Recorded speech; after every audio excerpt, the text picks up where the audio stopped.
지금 세계는 흔들리고 있다. 중국은 히토류라는 전략 자원을 무기 삼아 대만을 압박하고 국제사회 전체를 위협하고 있다. 모두가 중국의 승리를 당연시하던 그 순간 아무도 예상치 못한 이름이 전면에 등장했다. 서울. 한국은 어떻게 수십 년간 이어져 온 중국의 히토류 독점을 깨뜨릴 수 있었을까? 그리고 과연 그것이 가능하기나 한 일이었을까? 이 놀라운 이야기는 영국 옥스퍼드대 경제기술 전문가 마이클 앤더슨 교수가 직접 목격하고 기록한 보고서다. 전 세계가 숨죽이고 지켜보는 이 순간 그는 분명하게 말한다. 세계는 지금 한국을 중심으로 다시 움직이고 있다. 이 믿기 어려운 이야기를 지금부터 시작하겠습니다. 안녕하세요. 저는 제임스 윌리엄슨, 영국 옥스퍼드 대학에서 경제와 기술 정책을 전공하고 유럽연합과 NATO, 다수의 국제기구 및 각국 정부의 정책 자문을 해온 전문가입니다. 제 책상 위에는 전 세계에서 보내온 수많은 보고서, 통계, 데이터가 산더미처럼 쌓여 있고 지금 이 순간에도 이메일 알림과 메시지가 끊이지 않아요. 하지만 지금 이 순간 이 모든 통계와 그래프보다 더 무겁고 생생한 이야기에 직면해 있어요. 히토류. 이 단어는 단순한 자원이 아니다. 전자산업의 혈관이며 현대 군사기술의 신경망처럼 연결된 무기다. 그 소멸은 스마트폰과 전기차 그리고 최첨단 반도체 공정이 멈추는 것을 의미한다. 그러나 그의 머릿속을 공포로 채우는 건 다름 아닌 중국의 그 한 방이었다. 국가 안보를 명목으로 한 중국의 갑작스러운 선언. 대만으로 향하는 모든 히토류 수출을 전면 차단한다. 라는 발표였다. 이 말이 현실이 된 순간 그는 전율을 느꼈다. 단순한 데이터가 아니라 바로 산업의 심장을 겨냥한 공격이기 때문이다.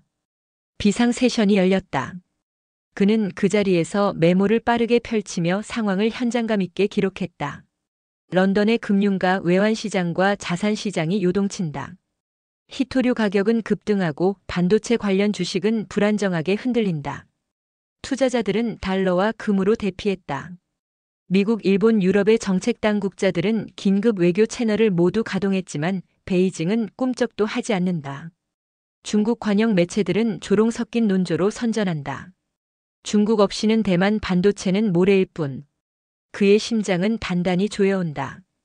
이 순간 모든 것이 경제로만 설명되지 않는다는 것을 본능적으로 깨닫는다.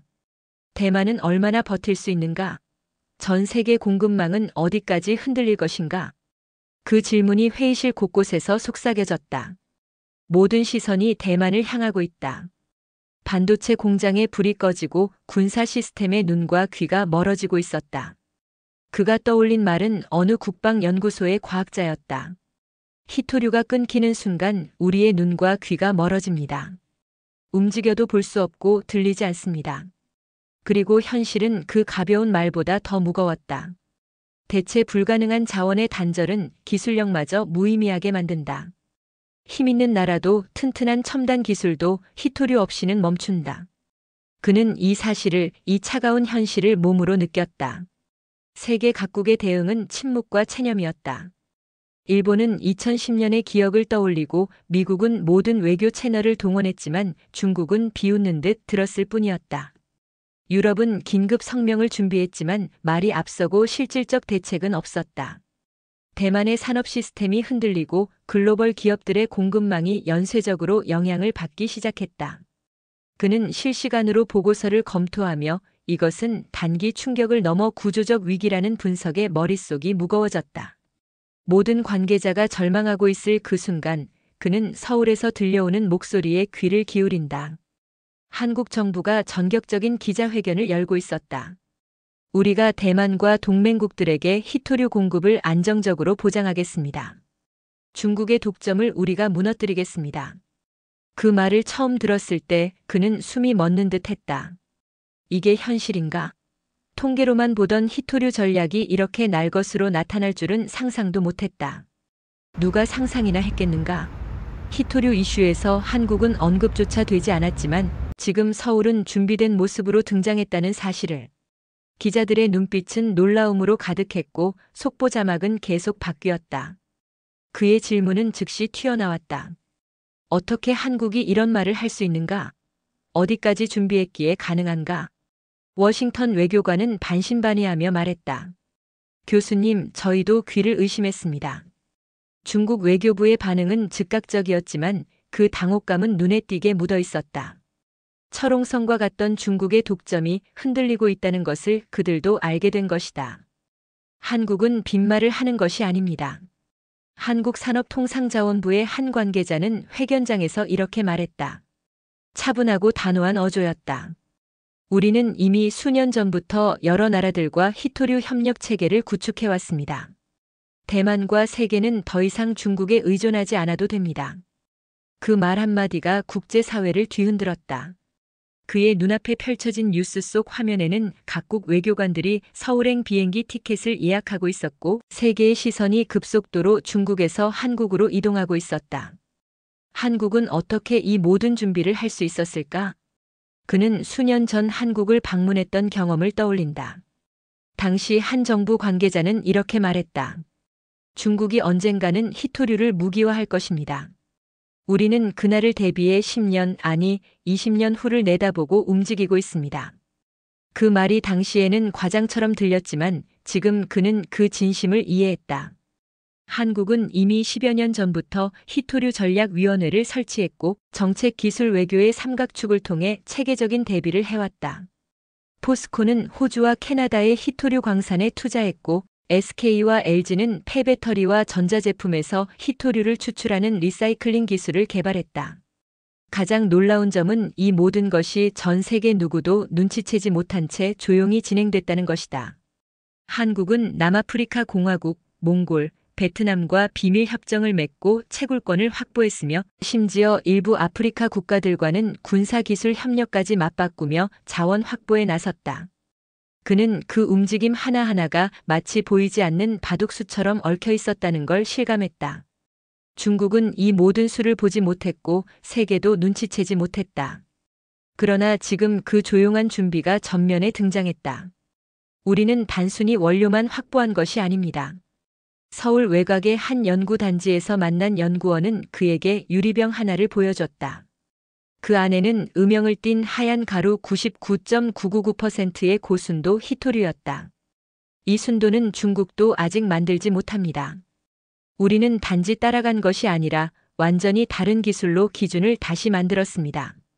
한국은 친환경 정제 시스템과 초고효율 생산 공정을 이미 실용화했고 쓰레기는 새로운 금광이다는 슬로건 아래 수많은 버려진 스마트폰, 배터리, 전기차 부품에서 자원을 추출하고 있었다. 그는 그 모든 걸 보며 메모했다. 한국은 지금 기술로, 시스템으로, 그리고 신뢰로 세계를 설득하고 있다. 며칠 사이 서울은 완전히 변했다. 세계 각국의 외교 사절단이 줄지어 도착했고 서울의 회의장은 24시간 불이 꺼지지 않았다. 대만은 즉시 장기 계약 체결을 요청했고 일본은 한국은 단순한 공급자가 아니라 신뢰할 수 있는 파트너라며 지지를 표명했다. 유럽연합은 특별 세션을 열어 전략적 히토류 파트너 국가로 한국을 지목했다. 백악관에서는 긴급 국가안보 회의를 열고 한국 대표단과 비공개 협상을 진행했다. 한 분석가는 이렇게 말했다. 한국은 선택이 아니라 필수입니다. 그 문장은 단순한 찬사가 아니라 세계 각국이 서울을 중심으로 새로운 공급망을 짜고 있음을 의미했다. 당황한 베이징은 곧바로 반격에 나섰다. 한국 기업들에 대한 세무조사, 협력업체의 거래 중단 압박, 관영 매체를 통한 여론 공세까지. 그러나 국제사회는 흔들리지 않았다. 이제 각국은 한국을 중심으로 단단히 연결되어 있었고 믿을 수 있는 파트너에 대한 확신은 중국의 위협보다 강했다. 그는 한 유럽 외교관의 말을 떠올렸다. 중국은 여전히 거대하지만 리스크가 너무 큽니다.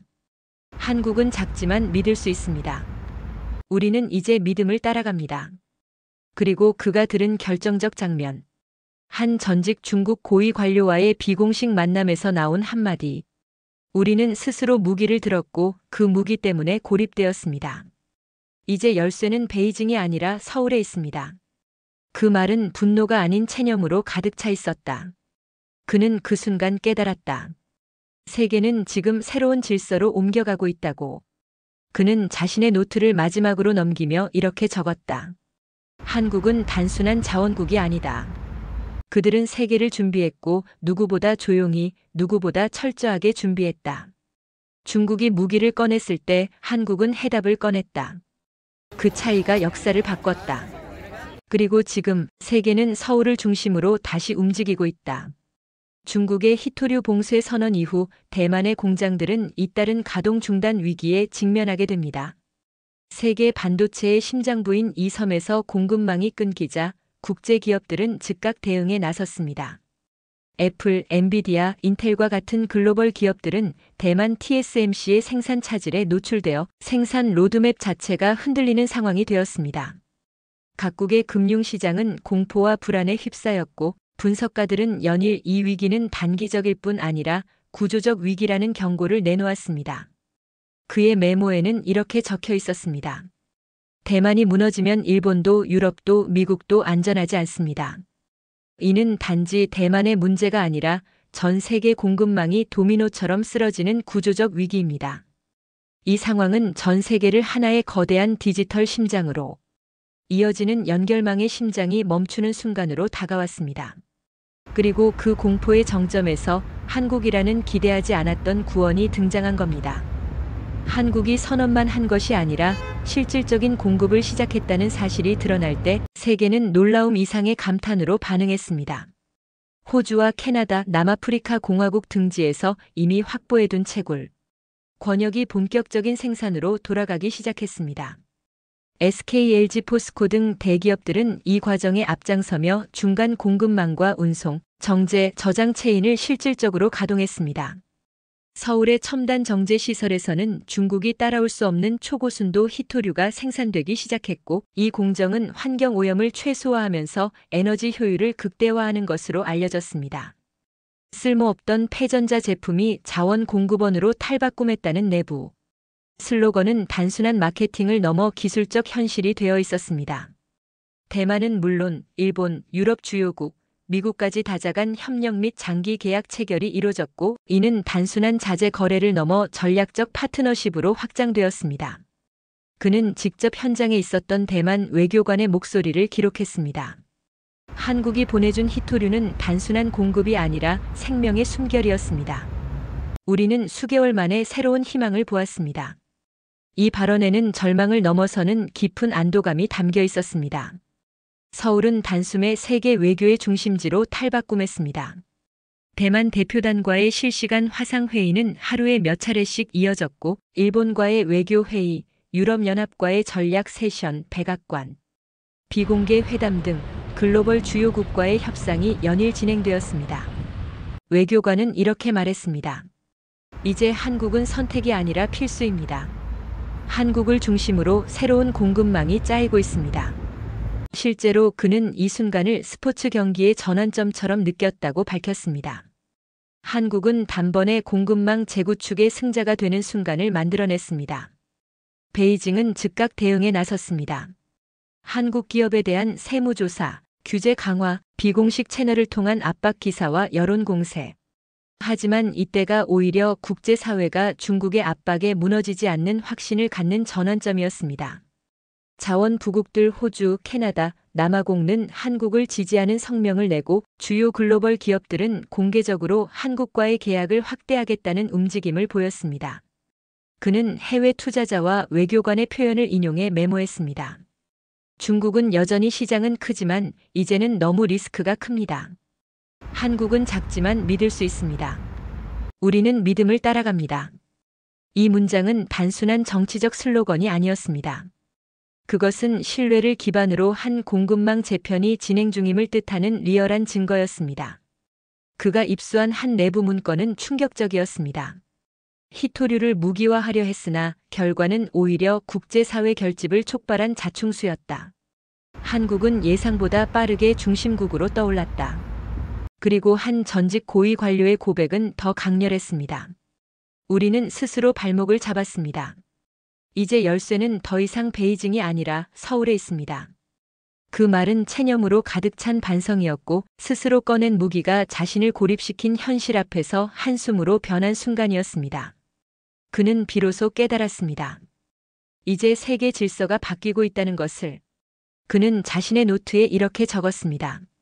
절망은 희망으로, 공포는 신뢰로, 패권은 새로운 질서로 바뀌었다. 이 전환이 우리의 미래다. 그리고 그 중심에는 한국이 있다.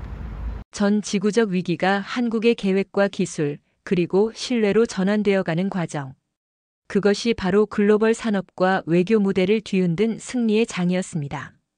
대만의 반도체 라인이 줄줄이 가동을 중단하면서 세계는 전례 없는 공급망 붕괴 위기에 직면했습니다.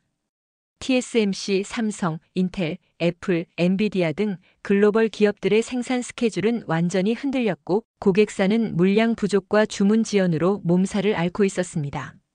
주식 시장은 폭락하고 선물 거래와 원자재 시장은 극도의 변동성을 띠었으며 이제 세계는 디지털 대정전의 직전이라는 분석이 쏟아져 나오기 시작했습니다. 이런 혼란 속에서 단 한 곳 바로 한국의 움직임이 세계의 시선을 단숨에 집중시켰습니다. 한국은 선언을 넘어 구체적이고 직접적인 행동을 취했습니다.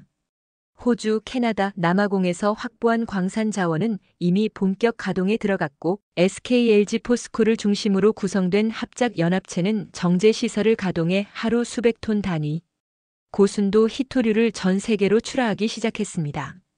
서울 외곽의 핵심 기술 연구단지에서는 환경과 효율을 모두 잡은 초생산 공정이 실제로 작동 중이었습니다. 그는 한대만 기술자의 절박한 말도 목격했습니다. 한국이 보낸 히토류는 단순한 자재가 아닙니다.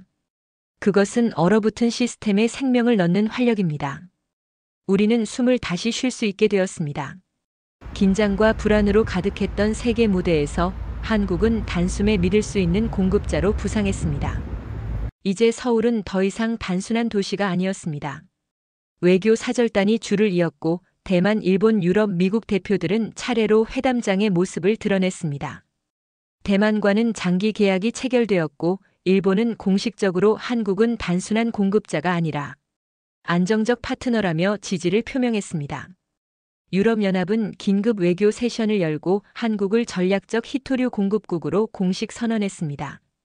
백악관에서는 비공개 국가안보 회의가 열렸고 반도체 CEO들이 참석한 가운데 한국 중심의 공급망 구축 전략이 논의되었습니다. 한 외교 분석가는 이렇게 정의했습니다. 한국은 더 이상 선택이 아니라 필수입니다. 세계는 한국을 중심으로 재구조화되고 있습니다. 그 순간 그는 실제로 국제 질서가 바뀌는 역사를 목격하고 있다는 것을 실감했습니다. 반응을 숨기지 못한 베이징은 곧바로 반격에 나섰습니다. 한국 기업들에 대한 세무조사와 규제 강화, 협력사를 통한 압박, 여론전을 위한 관영 언론의 대대적 공격. 그러나 이때가 오히려 한국 중심의 신뢰 체계가 강화되는 계기였습니다. 호주, 캐나다, 남아공 등 자원부국은 공개적으로 한국을 지지하며 공급 다변화를 공표했고 글로벌 기업들은 한국과의 장기 협력을 공식화하며 중국 의존도를 낮추기 시작했습니다. 한 유럽 외교관의 한마디가 현장의 분위기를 말해줬습니다. 중국은 이제 시장일 뿐입니다. 다만 리스크입니다. 한국은 믿음입니다. 그리고 우리는 믿음을 선택했습니다. 이 표현은 전략적 전환 그 자체였습니다. 내부 자료가 전해졌습니다. 히토류 무기화는 자충수였다. 한국은 예상보다 빠르게 중심국으로 떠올랐다. 심지어 전직 중국 고위 관료의 한마디는 결연함보다 체념에 가까웠습니다. 우리가 꺼낸 무기가 결국 우리를 고립시켰습니다. 이제 열쇠는 서울에 있습니다. 이 말은 단순한 발언이 아니라 역사의 아이러니를 목도한 선언이었습니다. 그는 자신의 노트에 마지막으로 이렇게 기록했습니다. 절망은 희망으로, 공포는 신뢰로, 패권은 새로운 질서로 바뀌었다. 이 전환이 미래다. 그 중심엔 한국이 있다. 글로벌 위기가 한국의 준비와 기술, 그리고 신뢰로 전환되며 승리로 귀결되는 순간. 바로 전 절정의 드라마였습니다. 그가 방문한 서울의 한 연구소에서 한 젊은 연구원이 유리병을 들어보였다. 안에는 초고순도의 히토류가 들어있었고 그는 말한다. 중국은 양으로 승부했지만 우리는 질로 승부합니다. 이건 단지 공급이 아니라 세계가 따라야 할 새로운 표준입니다. 한국은 단순한 대체 공급처가 아니라 기술적으로 중국을 넘어선 존재로 평가받고 있었다. 특히 환경오염 없는 친환경 공정, 높은 효율, 폐배터리에서 자원 추출 기술 등은 국제사회에 깊은 인상을 남겼다. 쓰레기는 새로운 금광이다. 이 구호가 벽에 붙어 있는 것을 본 그는 적었다. 한국은 자원혁신의 정신을 세계에 증명하고 있다. 며칠 전까지 모든 헤드라인은 중국이 세계를 장악했다였지만 지금은 달랐다. CNN 서울의 선언, 세계를 구했다. BBC 중국의 무기를 무너뜨린 한국의 기술력. 블룸버그 투자자들이 서울을 주목한다. 신뢰는 한국에 있다. 르몽드 서울, 아시아의 신념이 세계를 움직이다. 세계 각국의 시민들은 한국 국기와 함께 감동적인 메시지를 올렸다. 대만의 한 시민은 이렇게 썼다. 우리는 한국 덕분에 숨을 쉴 수 있습니다. 단순한 거래가 아닌 생명의 손길이었습니다. 그는 비공식 회담에서 중국의 전직 고위 관료와 마주했다. 그 인물은 술잔을 내려놓으며 조용히 속삭였다. 우리는 히토류를 무기로 만들었지만 결국 그 무기가 우리를 고립시켰습니다. 그리고 내부 문건 한 줄이 그 대화의 실체를 보여주고 있었다. 단기적 충격은 있었지만 장기적 결과는 전략적 고립을 초래했다. 심지어 일부 관영 매체 기자들조차 서울을 과소평가한 것은 베이징의 가장 큰 실수였다는 내용을 익명으로 흘리고 있었다. 고위층에서는 대외 이미지 손상 및 산업적 패권 상실에 대한 보고서가 연이어 올라왔고 내부 긴장감은 커지고 있었다. 서울에서 열린 히토류 국제포럼. 이 자리에 참석한 세계 각국 대표단 앞에서 한국 산업부 장관이 단상에 올랐다. 카메라 플래시가 터지고 전 세계가 이 장면을 생중계했다. 그의 선언은 단순했고 강력했다. 이제 우리는 독점이 아닌 협력의 시대를 원합니다. 한국은 기술로 이 길을 열었습니다. 함께 하시겠습니까? 잠시 정적이 흘렀고 곧 대만 대표가 손을 들었다. 우리는 기꺼이 함께 하겠습니다. 이어 유럽, 일본, 미국 대표들도 고개를 끄덕이며 일어섰다. 그는 그 장면을 보며 메모했다. 이 순간 세계는 단순히 위기를 극복한 것이 아니다. 새로운 시대의 문을 연 것이다. 그리고 그 중심엔 서울이 있다. 푸른 서울의 밤이 저편에서 서서히 떠오르는 아침의 여명으로 이어지는 동안 나는 이 순간을 기록한다. 세계는 지금 변곡점의 경계를 넘어 새로운 질서의 문턱에 섰다. 그리고 그 중심에는 한국이 있었다. 2010년의 위기를 기억했던 이들은 있었지만 아무도 기대하지 못했다. 히토류라는 이름조차 생소했던 작은 자원이 세계를 흔드는 산업이 지렛대 블록버스터 무기가 될 수 있다는 사실조차 인지하지 못했다. 하지만 정작 필요한 것은 자원만이 아니었다. 기술과 신뢰, 장기적 준비가 지금 우리가 목도한 결과를 만들어냈다. 한국은 조용히 움직였다. 정부는 히토류 전략위원회를 구성하고 10여 년 전부터 기술 R&D와 광산 확보, 재활용 시스템 구축을 차곡차곡 진행해왔다. 이 모든 준비는 단순한 예행 연습이 아니라 국제산업의 균열을 감지한 마지막 방어선이자 기회의 씨앗이었다. 결실은 빠르게 왔다. 중국이 히토류 수출을 봉쇄했을 때조차 우리는 이미 준비된 공급망을 가동할 수 있었다. 호주, 캐나다, 남아공 등과의 채굴 투자와 정제시설 가동, 포스코, SK, LG 화학의 주도로 고순도 히토류가 시장에 투입되었고 전 세계는 그 속도와 효율에 놀랐다. 특히 중요한 것은 기술 수준이었다. 우리는 중국이 따라올 수 없는 초고순도 정제 기술, 친환경 정제 시스템, 그리고 폐전자 배터리 재활용 기술을 통해 단순한 대체가 아닌 기준의 전환점을 만들어냈다. 쓰레기는 새로운 금광이다라는 슬로건은 단순한 문장이 아니라 현실이 되었고 그것이 전 세계 신뢰의 기반이 되었다. 이제 서울은 단순한 공급지가 아니다. 월드 캣플레이스, 즉 세계 외교 산업 회복의 중심지로 떠올랐다. 전 세계 외교 사절단이 몰려들었고 대만과의 우호 협력은 장기 계약으로 구체화되었다. 일본은 공식적으로 한국은 신뢰할 수 있는 파트너라고 선언했고 유럽연합은 한국을 전략적 히토류 공급국으로 자리매김했다. 백악관은 조용히 국가안보회의를 열어 한국 중심의 공급망 재구조화를 논의했다. 이 흐름은 단순한 경제적 반전이 아니다. 그것은 세계 외교 질서의 전환점, 공급망 중심축의 이동, 그리고 신뢰 기반 협력의 승리였다. 분석가들은 말했다. 한국은 이제 선택이 아니라 필수다.